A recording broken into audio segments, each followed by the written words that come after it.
Hello everybody, my name is Harshit and you are watching हमारी पाठशाला। तो चल रही है हमारी रिवीजन सीरीज़। यहाँ पे हम क्लास 12th बोर्ड के सारे चैप्टर्स का रिवीजन कर रहे हैं।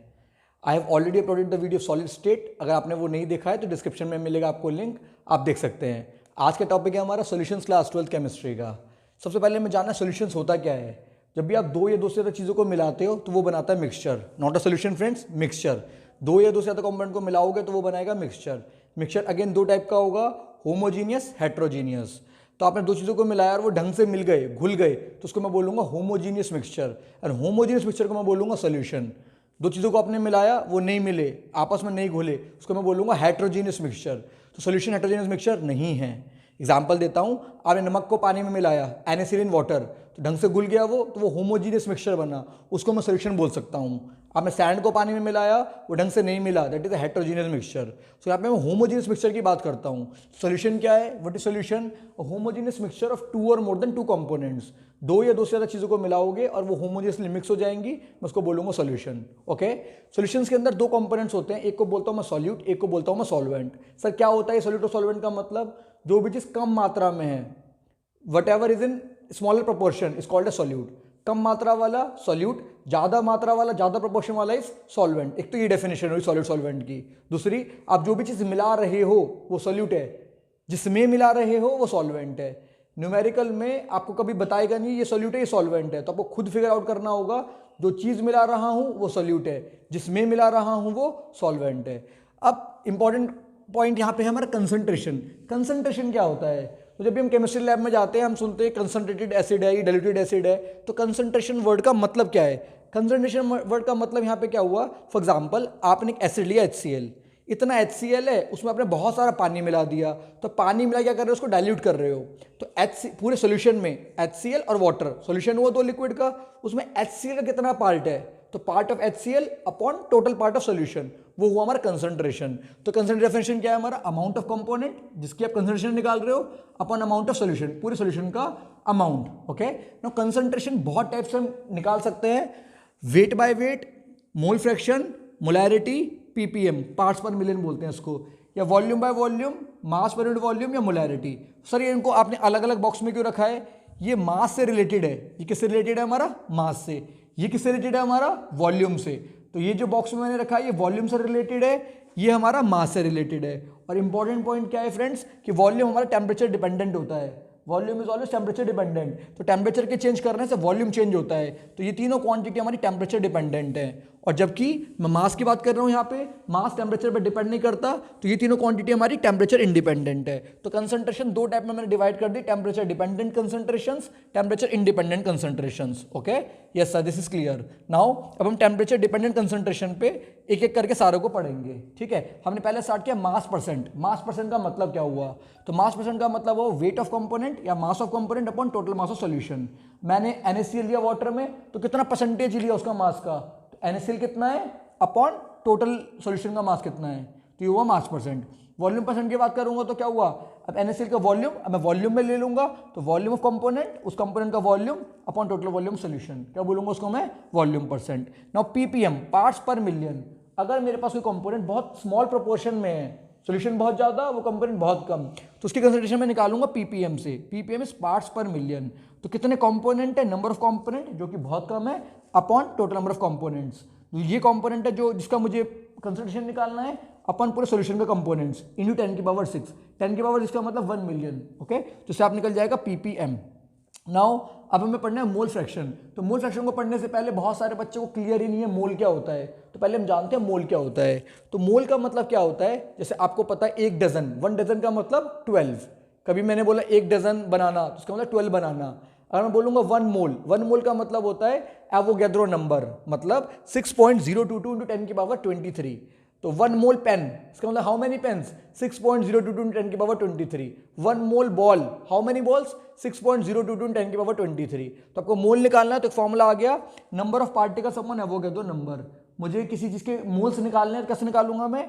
Number of particle upon Avogadro number, most important formula.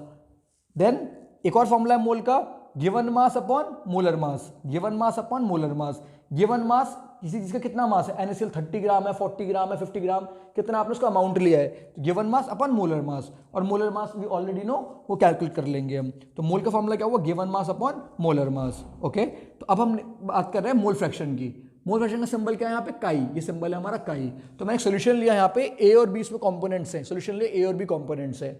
Please make sure, generally हम ए को क्या बोलते हैं, सॉल्वेंट, जनरली हम ए को क्या बोलते हैं, सॉल्वेंट, बी क्या हो गया हमारा, सॉल्यूट। तो मैं लिख देता हूँ यहाँ पे, ए क्या है मेरे पास, सॉल्वेंट, और बी क्या है मेरे पास यहाँ पे, सॉल्यूट। ओके, तो अगर मुझे मोल फ्रैक्शन निकालना है ए का मोल फ्रैक्शन का मतलब जिसका मोल फ्रैक्शन निकालते हो उसके मोल्स अपॉन टोटल मोल्स। तो यहाँ पे ए और बी है, तो मोल फ्रैक्शन ऑफ ए कितना हो गया मेरे पास, moles of A upon total moles. Alright, mole fraction of B कितना हुआ मेरे पास, mole of B upon total mole. यहाँ पे सी बी होता तो मोल फ्रैक्शन ऑफ ए कितना होता, Na upon Na plus Nb plus Nc, total moles.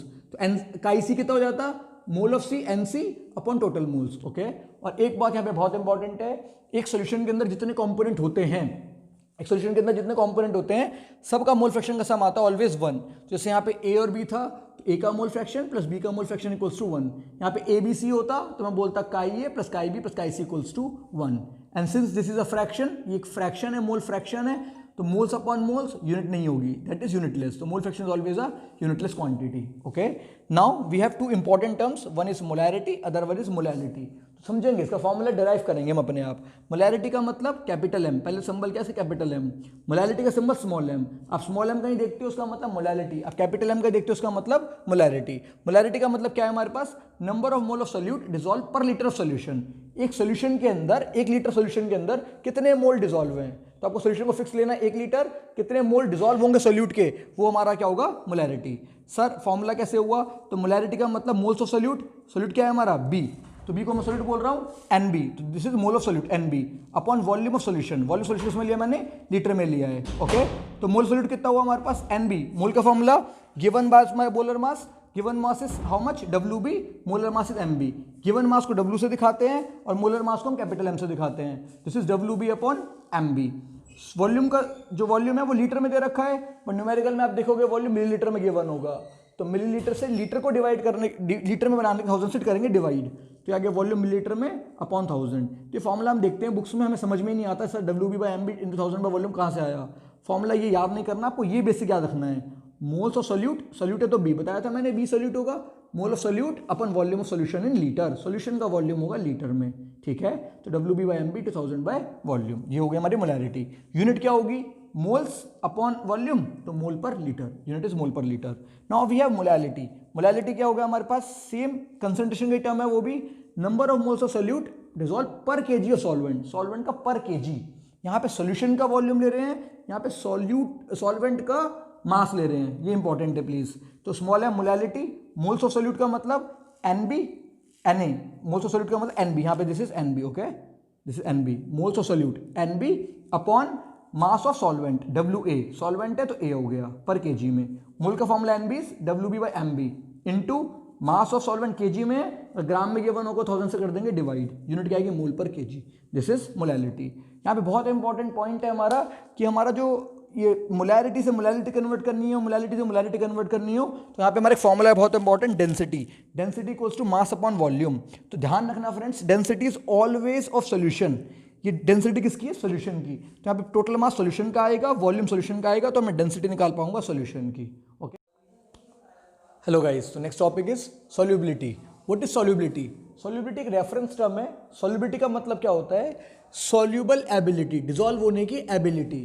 तो जैसे मैंने बोला मेरे पास 2 बीकर है, मैंने फिक्स अमाउंट ऑफ वाटर लिया दोनों बीकर में, एक में मैंने नमक मिलाया, एक मैंने चीनी मिलाई। फॉर एग्जांपल नमक मेरा 20 ग्राम मिल गया उस पर्टिकुलर वाटर में, और चीनी मेरी 30 ग्राम मिल गई। 20 ग्राम से ज़्यादा नमक मिलाऊंगा तो वो नहीं मिलेगा, चीनी 30 ग्राम मिल गई, इसका मतलब चीनी ज़्यादा मिल गई मेरे फिक्स अमाउंट ऑफ सॉल्वेंट में, मैं बोलूँगा सॉल्युबिलिटी ऑफ चीनी is greater than solubility of नमक। तो नमक के घुलने की सॉल्युबिलिटी लिक्विड में कम है, चीनी की सॉल्युबिलिटी लिक्विड में घुलने की ज़्यादा है। It's just an example. Solubility मतलब maximum amount of solute that can be dissolve in a specified amount of solvent. आपने फिक्स सॉल्वेंट लिया, कितना मैक्सिमम सॉल्यूट को आप घोल सकते हो, उसमें मिला सकते हो, उसको बोलूंगा मैं सॉल्युबिलिटी। और यहाँ पे ध्यान रखना है सॉल्युबिलिटी टेम्परेचर से, प्रेशर से चेंज होती है। तो आप डेफिनेशन दोगे तो आप उसको टेम्परेचर प्रेशर कांस्टेंट रखोगे। फिर से डेफिनेशन बताता हूं मैं, maximum amount of solute that can be dissolve in a specified amount of solvent at a given temperature and pressure is called as solubility. इस तरीके से हमारे दो टाइप के सॉल्यूशन होंगे, one is saturated, another is unsaturated. Saturated का मतलब नाम साफ है, सैचुरेशन, सैचुरेटेड इसका मतलब ऐसा सॉल्यूशन जहां पे सोल्यूट और नहीं डाल सकते आप, और से डालोगे तो घुलेगा नहीं। तो solution which is saturated, no more solute can be added. Non saturated solution, उसमें सोल्यूट आप और मिला सकते हो, भी स्कोप है, ठीक है। अगर मैं सोल्युबिलिटी की बात करता हूं, सोल्युबिलिटी फर्क पड़ता है मेरे टेम्परेचर से, प्रेशर से। सर क्या फर्क पड़ेगा टेम्परेचर का, प्रेशर का? उसके लिए कुछ बेसिक लॉ देखते हैं, उसके बाद I will be telling you what is the effect of pressure and temperature on solubility.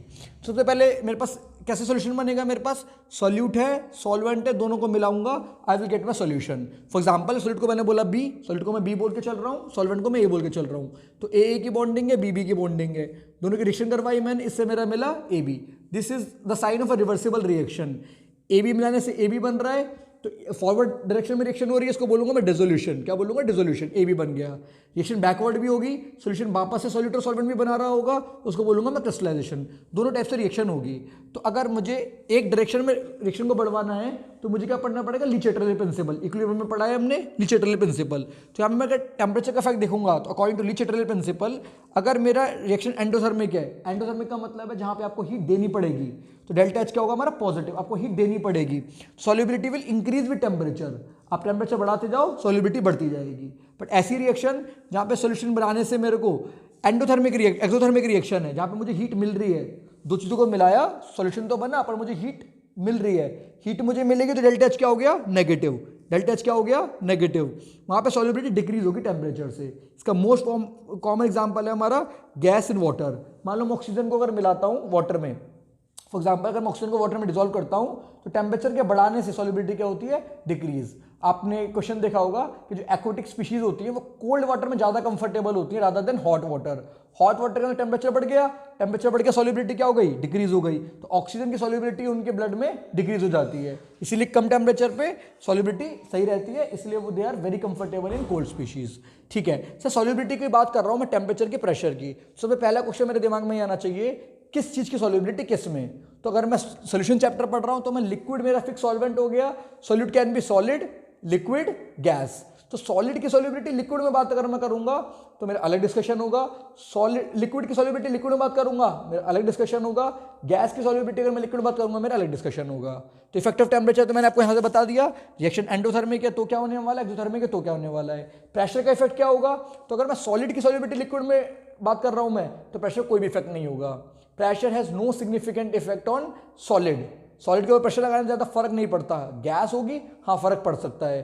तो अगर मैं बोलूंगा, पेपर में क्वेश्चन आया what is the effect of pressure on solubility of a solid in liquid, तो बोलेंगे we don't have any significant effect, कोई significant effect नहीं है। बट अगर मैं गैस की बात करूंगा तो pressure have a significant role. Okay, तो नाउ नेक्स्ट टॉपिक है solubility of a gas in liquid. मैं कोई गैस को लिक्विड में मिला रहा हूं तो क्या फर्क पड़ने वाला है मेरे सॉल्युबिलिटी का। ओके, इसको बताने के लिए मेरे पास कौन है? Henry's law. तो हेनरी ने एक लॉ बताया, वो कहता है partial pressure of a gas directly proportional to mole fraction, कि गैस कितना प्रेशर लगा रही है, पार्शियल प्रेशर कितना लगा रही है सॉल्यूशन में, वो प्रोपोर्शनल होगा mole fraction of gas in solution. Proportional में हटाऊंगा, कांस्टेंट लगाऊंगा, this constant is called as KH। अब ये क्या हो गया formula? P gas equals to KH into chi gas, where KH is constant, इसका नाम है हेनरीज कांस्टेंट। फिर से देखो ये y इक्वल्स टू mx की क्वेश्चन बन गई। कैसे ग्राफ प्लॉट करते हैं? इस तरीके से। कैसे ग्राफ प्लॉट किसी क्वेश्चन का? तो how to plot a graph मैंने ऑलरेडी वीडियो बना ली है, अगर आपने वो वीडियो नहीं देखी है तो डिस्क्रिप्शन में आपको मिल जाएगा लिंक, वो वीडियो देखो, how to plot a graph with a particular equation. अगर आपने वो वीडियो देखी है तो आपको समझ में आया होगा ये ग्राफ कैसे बना है। आगे बढ़ते हैं। सर इस KH के बारे में मुझे क्या क्या पता, व्हाट इज दिस KH? तो हेनरी लॉ कांस्टेंट के बारे में इतनी बात आपको पता होना जरूरी है।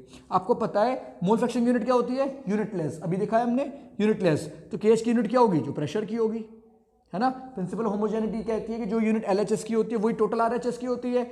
यहाँ पे तो ये यूनिटलेस है, तो जो यूनिट प्रेशर ऑफ गैस की होगी वही KH की होगी। तो KH is the unit of pressure, first point. दूसरा, KH की वैल्यू किसके ऊपर डिपेंड करती है? सर ये तो कांस्टेंट है, ना तो ये प्रेशर के ऊपर डिपेंड कर सकती, ना मोल फ्रैक्शन के ऊपर डिपेंड कर सकती। किसके ऊपर डिपेंड करती है? नेचर ऑफ गैस के ऊपर। नाइट्रोजन गैस का KH अलग होगा, ऑक्सीजन गैस का KH अलग होगा। तो value of KH depend upon nature of gas. Numerical आएगा तो KH की वैल्यू आपको गिवन होगी वहाँ पे। अगली बात important, KH is inversely proportional to solubility, जिसका जितना ज़्यादा KH उसकी उतनी सॉल्युबिलिटी कम। तो बहुत इंपॉर्टेंट पेपर में क्वेश्चन आ सकता है कि आपको 4 value of KH they the, 4 gas के लिए KH दे दिया, कहेगा बताओ which gas is more soluble. तो आप देखोगे जिसका KH कम है वो ज़्यादा सॉल्युबल होगा, because they are inversely proportional. So this was solubility of a gas in liquid. Moving forward we have solubility of a liquid in liquid. Solute भी liquid है, सॉल्वेंट भी लिक्विड। लिक्विड में liquid अगर मैं मिला रहा हूँ उसकी सॉल्युबिलिटी की मैं बात कर रहा हूँ। तो यहाँ पे मैंने एक बी कर लिया, ए मैंने सॉल्वेंट लिया, बी मैंने सोल्यूट लिया। अभी थोड़ी देर के लिए मैं क्या पढ़ रहा हूँ, बाइनरी मिक्सचर पढ़ रहा हूँ। बाइनरी का मतलब क्या हुआ, सिर्फ 2 चीज़ें हैं, ए और बी, सिर्फ 2 कंपोनेंट्स हैं मेरे पास। और सोल्यूशन कैसा बन रहा है, वॉलेटाइल। वॉलेटाइल का मतलब क्या है, ऐसे लिक्विड जो वेपर फॉर्म में आराम से आ सकते हो। फॉर एग्जाम्पल मैंने यहाँ पे सॉल्वेंट सोल्यूट लिया, ये वेपर फॉर्म में आ गए। तो आप देख रहे हो ये ग्रीन लेयर के ऊपर ये वेपर फॉर्म में आ गए, तो इनके ऊपर कुछ प्रेशर लग रहा होगा, उस प्रेशर को बोलता हूँ मैं वेपर प्रेशर। जो लिक्विड वेपर फॉर्म में आ गए, जो प्रेशर एक्सर्ट कर रहे हैं, दैट इज वेपर प्रेशर। तो ए का वेपर प्रेशर कितना होगा, वेपर प्रेशर ऑफ ए देख लिया प्रोपोर्शनल टू ए का मोल फ्रैक्शन। जितना ए का मोल फ्रैक्शन उसका प्रोपोर्शनल होगा vapour pressure of A, this is vapour pressure. तो अगर मैं ए की बात कर रहा हूँ तो P A equals to P not A chi A, B की बात कर रहा हूँ तो P not B chi B. Sir ये पी नॉट ए क्या है, पी नॉट ए है vapour pressure of pure component A. सिर्फ सोल्यूशन के अंदर अगर ए होता तो वो कितना प्रेशर लगाता, वो हमेशा ज़्यादा होगा। तो पी ए ज़्यादा होगा, पी नॉट ए ज़्यादा होगा, हमेशा पी नॉट ए ज़्यादा होगा। पी ए क्या है हमारा, वेपर प्रेशर ऑफ ए का वेपर प्रेशर। मतलब सोल्यूशन में अगर ए और बी दोनों लगा रहे हैं तो कुछ ए लगा रहा होगा, कुछ बी लगा रहा होगा। तो ए कितना लगा रहा है, वो पी ए है। अगर मैं बोल रहा हूँ सिर्फ ए होता, भी होता ही नहीं, सारा का सारा फिर ए लगाता, तो वो होता P not A, vapour pressure of pure component ए। यहाँ पे पी बी क्या है, पी नॉट बी क्या है, vapour pressure pure component B. Okay, तो टोटल प्रेशर कितना हुआ, वेपर प्रेशर ए ने इतना लगाया पी ए, बी ने इतना लगाया पी बी, टोटल प्रेशर कितना हुआ P A plus P B. तो पी ए की वैल्यू पुट कर दी है वाली, पी बी की वैल्यू पुट कर दी। न्यूमेरिकल आएगा तो वेपर प्रेशर मोल फ्रैक्शन दोनों का नहीं देगा आपको, काई और काई भी दोनों का नहीं देगा, एक मोल फ्रैक्शन देगा। मान लो काई ए दे दिया तो काई भी आप अपने आप निकाल सकते हो, chi A plus chi B equals to 1। तो जब भी न्यूमेरिकल आएगा तो ये फॉर्मूला हमेशा लगेगा हमारा, chi A plus chi B equals to 1। अब इसके ग्राफ प्लॉट करते हैं इस इक्वेशन से, which is again very easy. Listen, see carefully. Y axis पे मैंने लिया वेपर प्रेशर, एक्स एक्सिस पे मैंने लिया मोल फ्रैक्शन।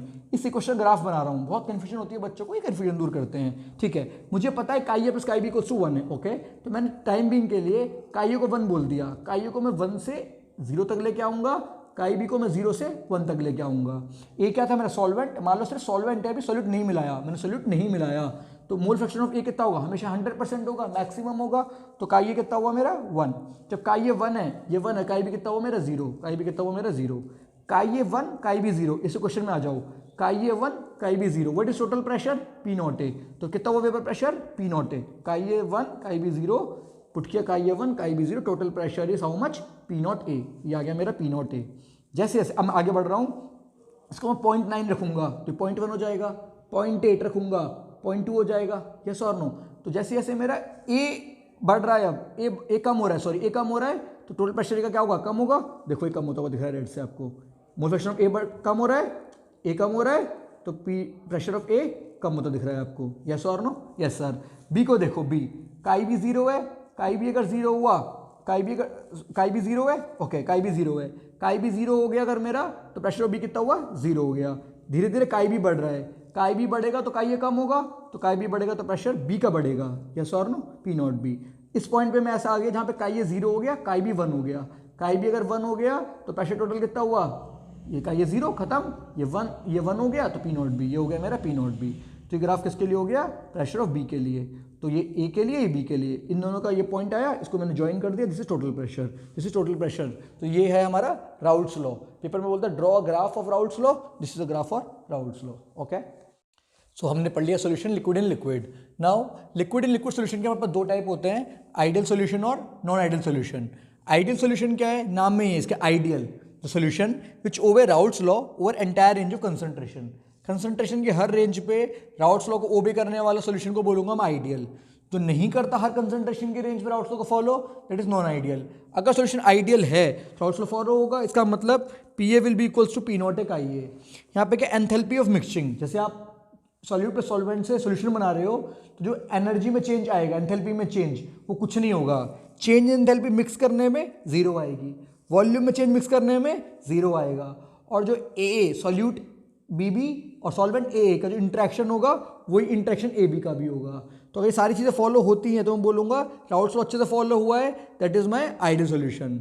अगर मैं नॉन आइडियल की बात करता हूँ तो राउल्ट्स लॉ फॉलो नहीं हो रहा, नहीं हो रहा का मतलब P A will not equal to P not A का ये मिक्सिंग की एनर्जी का change delta H of mixing not equal to zero, delta V mixing not equal to zero, interaction between A and A B will not equal to A B.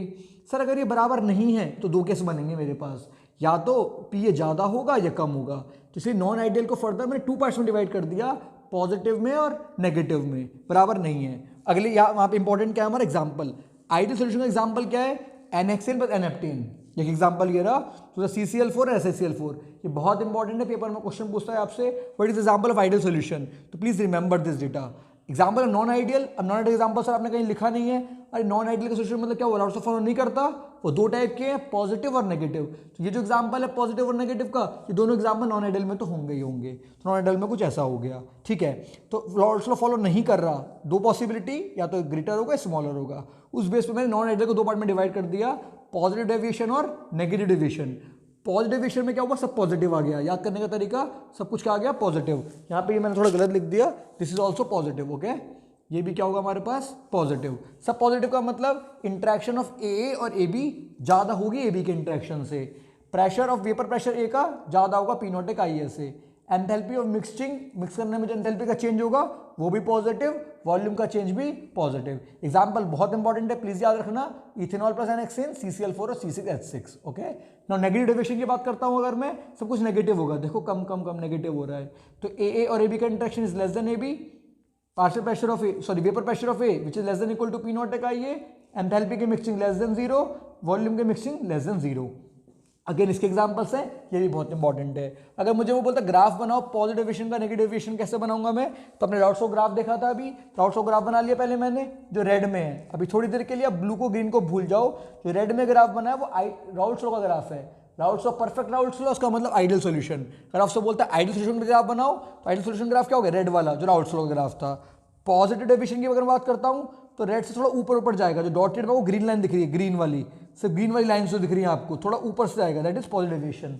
Negative की बात करूंगा थोड़ा नीचे से जाएगा, जो को ब्लू में लाइन दिख रही है, ब्लू वाली थोड़ी नीचे नीचे जा रही है तीनों, that is negative deviation. So this was all about my liquid solutions, ideal non ideal, non ideal positive negative. Now we have azeotrope. What is azeotrope, azeotrope होता क्या है, तो एजियोट्रोप क्या होता है, certain liquid on mixing have same composition liquid and vapor phase is called azeotrope। Definition तो मैंने पढ़ ली, बट समझाता हूँ मैं उसमें क्या बोल रहा हूँ। मैंने बोला कि मैंने एक सॉल्यूशन बनाया, मैंने सॉल्यूट सॉल्वेंट को मैंने मिलाया उसमें, ठीक है। अब मैंने मिलाया, उसके बाद वो सेपरेट नहीं हो सकते। फॉर एग्जांपल मैंने NaCl और वाटर को मिला दिया, और उसके बाद मैंने बॉईल किया उसको, तो बॉईल किया तो वाटर का बॉइलिंग पॉइंट कम है, तो वाटर बॉईल होकर ऊपर चला गया, NaCl नीचे रह गया।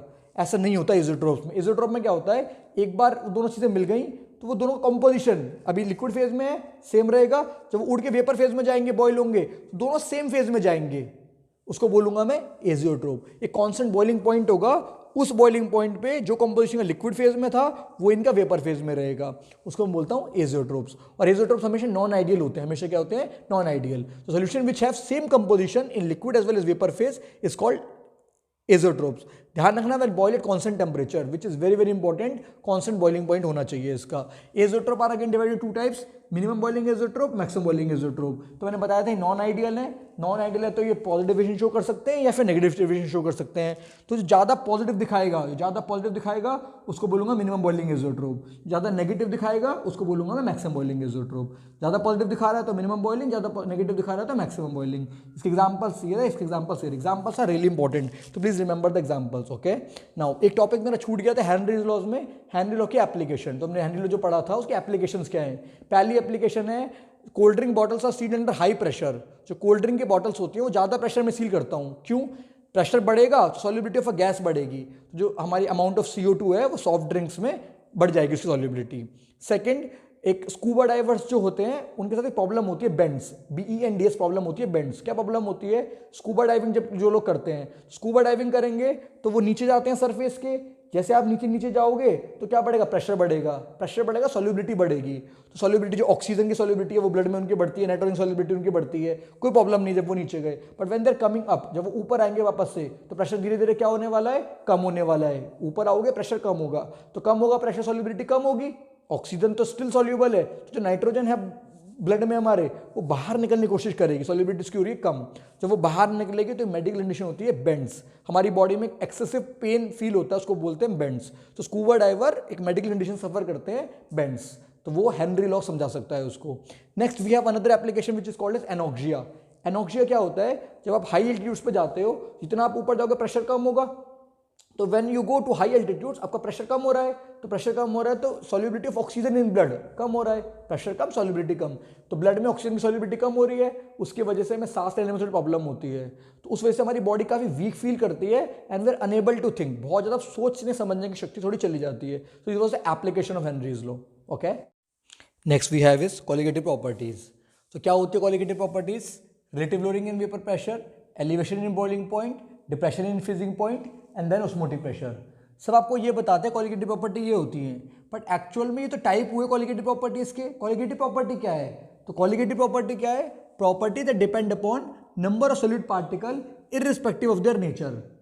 ऐसी प्रॉपर्टी जो सॉलिड पार्टिकल के नंबर के ऊपर डिपेंड करती हैं, उनके नेचर के ऊपर डिपेंड नहीं करती। फॉर एग्जाम्पल, एक छोटा बच्चा है, उसके पास 10 रुपये का सिक्का है, तो आपने उससे 10 रुपये का सिक्का लिया और आपने 2-2 रुपये के 3 सिक्के उसको दे दिए, तो बच्चे को लगेगा 3 सिक्के मिले हैं, वो खुश हो जाएगा। एक्चुअल में बच्चे का लॉस हुआ है, बट वो खुश हो जाएगा बिकॉज उसको 3 मिले हैं। वो नेचर के ऊपर डिपेंड नहीं कर रहा कि 10 का है या 2 का है, वो नंबर के ऊपर खेल रहा है, नंबर कितने हैं, 3 नंबर है तो वो खुश है। तो ऐसी होती है हमारे पास colligative properties. The properties depend upon number of solid particle irrespective of its nature.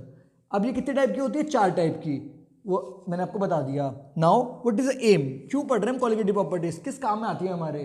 तो important point is colligative property used to calculate molar mass of macromolecules. बड़े बड़े मॉलिक्यूल्स का मोलिकुलर मास निकालने के लिए काम आती है हमारी कॉलिगेटिव प्रॉपर्टीज। चलो स्टार्ट करते हैं। पहली कॉलिगेटिव प्रॉपर्टी हमारी relative lowering in vapour pressure. तो ये कैसे समझेंगे हम? हमारे पास एक सॉल्वेंट है, उसका एक वेपर प्रेशर होगा, जैसे मैं उसमें कोई नॉन वोलेटाइल सॉल्यूट ऐड करूंगा उसका वेपर प्रेशर हो जाएगा हमारा कम। हमने राउल्ट्स लॉ में देखा था, अगर प्योर सॉल्वेंट है क्या होता है उसका वेपर प्रेशर P0 है। जैसे मैंने उसमें B डाल दिया तो अब क्या A प्रेशर जो A है वो प्रेशर पूरा A लगाएगा, P0 A लगाएगा? नहीं, वो कम लगाएगा। कितना लगाएगा वो? PA। कितनी होती है PA की वैल्यू? P0 का ये। तो कितना वेपर प्रेशर कम लगाया? अब कितना वेपर प्रेशर कम लगा? सर पहले लगा रहा था P0 A, अब कितना लगा रहा है? PA। जो डिफरेंस हुआ P0 A माइनस PA का, इसको बोला मैंने लोअरिंग इन वेपर प्रेशर। क्या ये कॉलिगेटिव प्रॉपर्टी है? नहीं, ये कॉलिगेटिव प्रॉपर्टी नहीं है। क्या है colligative property? Relative lowering. Relative का मतलब है टोटल में से, तो P0 A माइनस PA, जिसे lowering in vapour pressure upon P0 A। Okay, अब मुझे पता है P का फॉर्मूला कितना है? P0 A का ये, मैंने ये वाली वैल्यू यहाँ पे पुट कर दी, तो कितना है? P0 A माइनस इसकी जगह P0 A का ये अपॉन P0 A। P0 यहाँ से कॉमन ले लिया, कॉमन ले लिया, 1 माइनस का ये, दिस इज दिस, 1 माइनस का ये always equals to chi B. कैसे सर? मोल फ्रैक्शन का सम हमेशा कितना होता है? 1, chi A plus chi B equals to 1। तो मेरे पास फॉर्मूला क्या आ गया? This value this will be equal to chi B. अब काई बी का फॉर्मूला मेरे को पता है क्या होता है? N B upon N A plus N B, और एन बी का मतलब W B by M B. तो एम बी जो यहाँ पे मोलिकुलर मास होगा वो कैलकुलेट कर पाऊंगा मैं relative lowering in vapour pressure से। Next we have elevation in boiling point. For example, आपके पास सॉल्वेंट है, सपोज करो वाटर है, तो कितना बॉइलिंग पॉइंट होता है उसका? 100 डिग्री सेंटीग्रेड। 100 डिग्री सेंटीग्रेड में वो बॉईल हो जाएगा।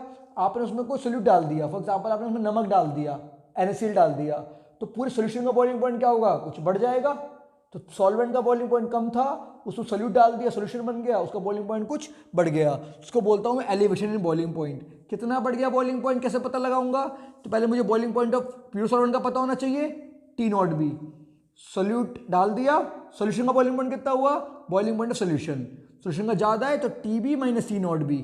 TB माइनस T0 B क्या आया? ये एलिवेशन इन बॉइलिंग पॉइंट, कितना बॉइलिंग पॉइंट बढ़ गया, और ये कॉलिगेटिव प्रॉपर्टी है। अगर ये कॉलिगेटिव प्रॉपर्टी है तो इसकी हेल्प से मैं मोलिकुलर मास निकाल पाऊंगा। फॉर्मूला देखते हैं, क्यों पढ़ रहे हैं फॉर्मूला? बिकॉज ये कॉलिगेटिव प्रॉपर्टी है, और कॉलिगेटिव प्रॉपर्टी क्या करती है? मोलिकुलर मास निकालने काम आती है। ठीक है जी, तो delta TB elevation boiling point proportional होता है मोलैलिटी के, दिस इज स्मॉल m, मतलब मोलैलिटी के प्रोपोर्शनल होता है। तो प्रोपोर्शनल का हटाया तो कांस्टेंट लगा दिया, delta TB equals to KBM। यहाँ पे KB क्या है? KB को हम बोलते हैं मोलर एलिवेशन कांस्टेंट और एबिलोस्कोपिक कांस्टेंट। इसकी वैल्यू हमें गिवन होगी, तो पेपर में बोलेगा ebullioscopic constant is given to you, तो वहाँ पे फिगर आउट करना है हमें ebullioscopic constant is nothing but KB। Okay, now small m मतलब मोलैलिटी। मोलैलिटी का formula WB by MB into 1000 by WA, where A is my solvent, B is solute। तो MB के ऊपर ब्लू वाला circle लगा, इसका मतलब molecular mass of solute. Solute का मोलिकुलर मास निकालना इस फॉर्मूले से हम आराम से निकाल पाएंगे। तो जो बॉक्स में फॉर्मूलेज हैं these are very important for numerical point of view. ये हमारी रिवीजन सीरीज चल रही है, यहाँ पे आपको न्यूमेरिकल नहीं करवा रहा हूँ, सारी थ्योरी क्लियर हो रही है। तो इस रिवीजन सीरीज के बाद we will be starting a question series, वहाँ पे हम देखेंगे इसे न्यूमेरिकल्स कैसे आते हैं। तो अभी के लिए आप इतनी थ्योरी क्लियर करो अपनी, then we will see in the numerical sessions. Okay, now we have depression in freezing point. For example आपके पास वाटर है, उसका फ्रीजिंग पॉइंट कितना होता है मेरे पास सर 0 डिग्री सेंटीग्रेड पे वाटर फ्रीज होता है। अब आपने उसमें नमक या चीनी मिला दिया, सॉल्यूशन बन गया, तो फ्रीजिंग पॉइंट क्या हो गया कम। अब वो नेगेटिव टेम्परेचर पे फ्रीज होगा, तो फ्रीजिंग पॉइंट में क्या हो रहा है कमी हो रही है, इसका मतलब डिप्रेशन हो रहा है, डिप्रेशन इन फ्रीजिंग पॉइंट। तो TF is freezing point of solution, T0F is freezing point of pure solvent. तो इसमें डेल्टा TF कितना आया, चेंज कितना आया, डिप्रेशन इन फ्रीजिंग पॉइंट, वो कितना होगा T0F minus TF। Pure solvent का ज़्यादा था, सॉल्यूशन का कम है, तो T0F minus TF, this is delta TF, depression in freezing point. Again delta TF will proportional to molality, proportional हटाया तो कांस्टेंट लगाया, that constant is my KF। The value of KF is molar depression constant और cryoscopic constant. फिर से मैंने molality का formula लगा दिया, WB/MB × 1000/WA, MB is molar mass, तो ये तो मुझे फिगर आउट करना है, तो इस पर सर्कल लगा दिया। So these qualitative properties are helping me to calculate the molar mass of solute, alright. And if we see very clearly the formulas for elevation, depression, boiling point and depression in freezing point are almost same. These two things are almost same. The only difference is delta TB is TB minus T0B because boiling point is elevated, and here delta TF is T0F minus TF because freezing point is depressed. Boiling point is elevated, freezing point is depressed, it's going down, all right. All the formulas will remain the same, all right. Now we have osmotic pressure. तो osmotic pressure एक colligative property है। osmotic pressure को समझने के लिए मुझे समझना पड़ेगा पहले osmosis क्या होता है फ्रेंड्स। तो what is osmosis? The flow of solvent particles from higher concentration to lower concentration through a semi-permeable membrane. मेरे पास एक सेमी परमेबल मेम्ब्रेन है। सेमी परमेबल मेम्ब्रेन क्या होती है? सेमी परमेबल मेम्ब्रेन वो होती है, एक मेम्ब्रेन होती है जो सिर्फ सॉल्वेंट पार्टिकल्स को पास होने देती है और सॉलिड को रोक देती है। तो ऐसी मेम्ब्रेन जो सिर्फ सॉल्वेंट को पास होने सॉलिड को रोक दे उसको बोलूंगा मैं semi permeable membrane. Example animals bladder. तो मैं ओस्मोसिस प्रोसेस पढ़ रहा हूँ, ये एक नेचुरल फिनोमिना है। Flow of solvent particle from higher concentration to lower concentration through a semi permeable membrane, natural process है। अगर मुझे इस प्रोसेस को रोकना होगा तो क्या करूंगा? नेचुरली सॉल्वेंट पार्टिकल यहाँ से इधर से अपने आप आए जा रहा है इधर, तो मुझे यहाँ पे प्रेशर लगाना पड़ेगा अपोजिट साइड से। क्यों? इसके फ्लो को रोकने के लिए। फ्लो ऐसे चल रहा है, फ्लो आ रहा है, मुझे रोकना पड़ेगा, तो मैं यहाँ पे क्या लगाऊंगा? Pressure. To stop this flow of solvent particle from higher concentration to lower concentration, or I am saying to flow osmosis, मैंने एक अपोजिट साइड में प्रेशर लगाया, क्या बोला इसको मैंने? Osmotic pressure. और ये ओस्मोटिक प्रेशर क्या होगा? मेरा colligative property. We will see in detail about it. But अगर मैंने अभी मैंने ओस्मोसिस को रोकने के लिए प्रेशर लगाया था, ओस्मोसिस रुक गई। अगर मैंने इस प्रेशर को ज़्यादा बढ़ा दिया तो क्या होगा? कुछ ऐसा होगा। अभी सॉल्वेंट ऐसे आ रहा था, मैंने प्रेशर ऐसे लगाया, इसके फ्लो को रोक दिया, ओस्मोसिस रुक गई। अब मैंने इसको और प्रेशर बढ़ा दिया अपोजिट साइड से, तो क्या हो गया? पार्टिकल का फ्लो अपोजिट हो गया। इसको बोलता हूं मैं रिवर्स ओस्मोसिस। ये वाला प्रोसेस क्या हुआ हमारा? Reverse osmosis. तो आप सबको बोलेगा व्हाट इज रिवर्स ओस्मोसिस? तो if a pressure greater than osmotic pressure is applied on the reverse side, then the direction of osmosis will reverse. The phenomena is called as reverse osmosis. और application क्या है reverse osmosis की? तो जो हम हमारे घर में आरओ होते हैं वाटर को प्यूरिफाई करने के लिए, वहाँ पे रिवर्स ओस्मोसिस प्रोसेस यूज होता है हमारा। तो बोर्ड में क्वेश्चन पूछा था what is reverse osmosis and what is the application. तो I hope you will explain this, all right. Now we have osmotic pressure. तो ये कॉलिगेटिव प्रॉपर्टी है। मैं कब बोलूंगा उसको कॉलिगेटिव प्रॉपर्टी? अगर ये कॉलिगेटिव प्रॉपर्टी है तो it should find the molar मास। ये मोलर मास निकालने कैलकुलेट करने के लिए काम आनी चाहिए। देखते हैं कैसे। फॉर्मूला है इसका ओस्मोटिक प्रेशर का CRT, where C is concentration, और I can say pi is equal to MRT, where M is molarity. तो मोलैरिटी का फॉर्मूला WB/MB × 1000 वॉल्यूम। तो MB के ऊपर सर्कल लग गया, मोलर मास ऑफ सॉल्यूट। मैंने इससे भी मोलर मास सॉल्यूट कैलकुलेट कर लिया। तो this is my osmotic pressure. Now we have isotonic solutions. तो कुछ सॉल्यूशंस को हम बोलते हैं आइसोटोनिक सॉल्यूशन। सर कौन से होते हैं isotonic solution? Solution in which have same osmotic pressure at same temperature. अगर दो सॉल्यूशंस का सेम टेम्परेचर पे सेम ओस्मोटिक प्रेशर है तो उन सॉल्यूशंस को मैं बोलूंगा isotonic solution. Okay, so now we have 4 colligative properties. All 4 colligative properties are helping me to calculate the molar mass. This is the aim of a colligative property. So, sir, if I ask a question, out of 4 colligative properties, which is better? चारों में से कौन सी अच्छी colligative property है और क्यों? Sir चारों colligative property molar mass निकाल रही हैं, पर उसमें से अच्छी कौन सी है? तो अच्छी का आंसर है यहाँ पे है note. Osmotic pressure is the better colligative property. तो out of these 4 colligative properties osmotic pressure is the best colligative property. Reason क्या है? बाकी सब कोलिगेटिव प्रॉपर्टी में प्रेशर की कैलकुलेशंस करते हैं, यहाँ पे जो कैलकुलेशंस होगी प्रेशर की वो कहाँ होगी? रूम टेम्परेचर पे। It is measured at room temperature. तो बाकी सब हम टेम्परेचर यहाँ पे बॉइलिंग पॉइंट में हमने टेम्परेचर को बहुत बढ़ा दिया, टेम्परेचर को हमने कम कर दिया, तो यहाँ पे बॉइलिंग टेम्परेचर हमारा रूम टेम्परेचर पे ले सकता हूँ। और बाकी आप कोलिगेटिव प्रॉपर्टी देखोगे तो वहाँ पे स्मॉल है, मोलैलिटी यूज हुई है, molality. Where as osmotic pressure में क्या यूज हुआ है मेरे पास? मोलैलिटी। तो molality is use instead of molality. So because of these 2 reasons osmotic pressure is the best colligative properties. So I hope you understood the summary of solutions. So this was all about solutions. अगर आपको ये video पसंद आई है तो please like कीजिए, subscribe कीजिए, और आपका कोई भी डाउट होता है या कोई भी फीडबैक आपको देनी है तो आप कमेंट सेक्शन में आप लिख सकते हैं। Thank you so much for watching.